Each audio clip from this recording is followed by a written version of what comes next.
but we can't be overconfident. We have to continue to work on job creation. That's very important. Pero yung time teamwork. Yung time strike ko, tuloy-tuloy ko. At hindi naman yung tinda, pati jobs, quality jobs. Kaya kasama rito yung importante yung investment. Huwag natin i-discourage yung investment. Kumpiyansa din ang ECOC na alam ni Pangulo Marcos na makakaapekto sa mga maliliit na negosyo ang isinusulong na legislated wage hike. Kaya regional wage boards ang inatasan niyang magsuri ng sahod, imbis na ang Kongreso. Bagamat pumasa na sa Senado ang panukalang 100 pisong wage hike, nakabindin pa rin ang mga kaparehang panukala sa Kamara. Kaya nauubusan na ng pasensya ang labor groups na nanawagang sapat na ang 3 pagdinig at panahon na para pagbotohan ito ng House Committee on Labor and Employment. Dahil paulit-ulit na at patuloy pa ang clearing operations ng FMDA para mapaluwag ang sitwasyon ng traffic sa Metro Manila, marami pa rin motorista ang natikitan dahilan sa illegal parking. Nakita rin ng MMDA ang ilang negosyo na nakakasagabang sa mga bangketa tulad ng vulcanizing shop at junk shop sa Makati City. Live sa Quezon City, Naman Gold, si Johnson Manabas. Johnson, alam naman natin mga reportasyo sa teleradyo servisyo na paulit-ulit na sila at pagtalikod ng MMDA ay bumabalik ulit sila sa dating gawin.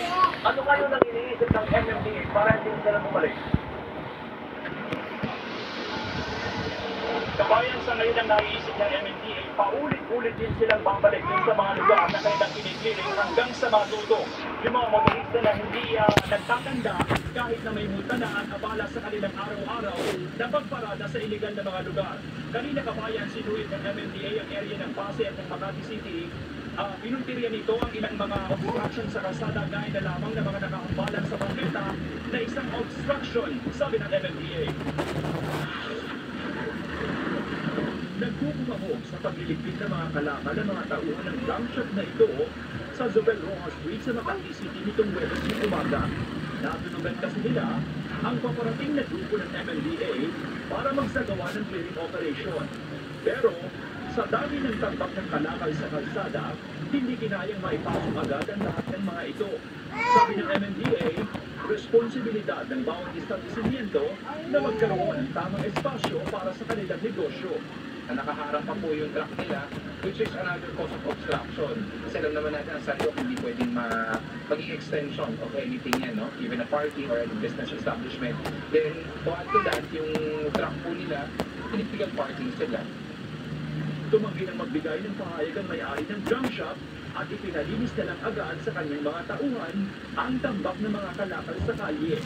Ang vulcanizing shop na ito, napagsabihan naman ng MMDA dahil ginawang tambakan ng gamit ng kalsada. Pag-umpisa na natin sa loob. Ang ginawa niyo ng basurahan, no? Nakasasaramisin niyo rin pa, sir. Tinambakan niyo ng mga gulong, yun. Pabibigyan mo na namin to.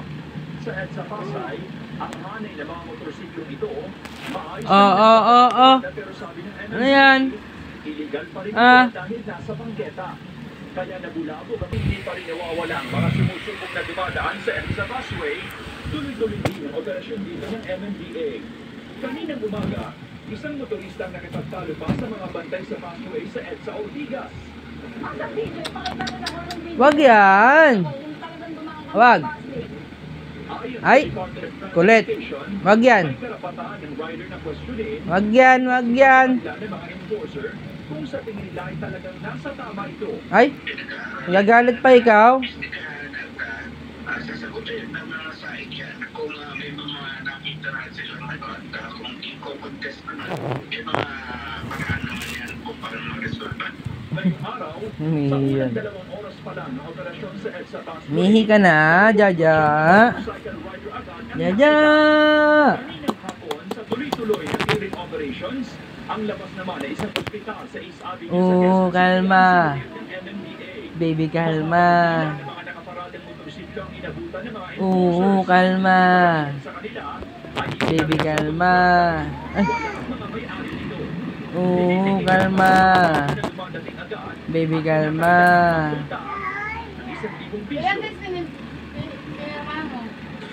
7 days. 7 days. Ay, asawa ko. Asawa ko.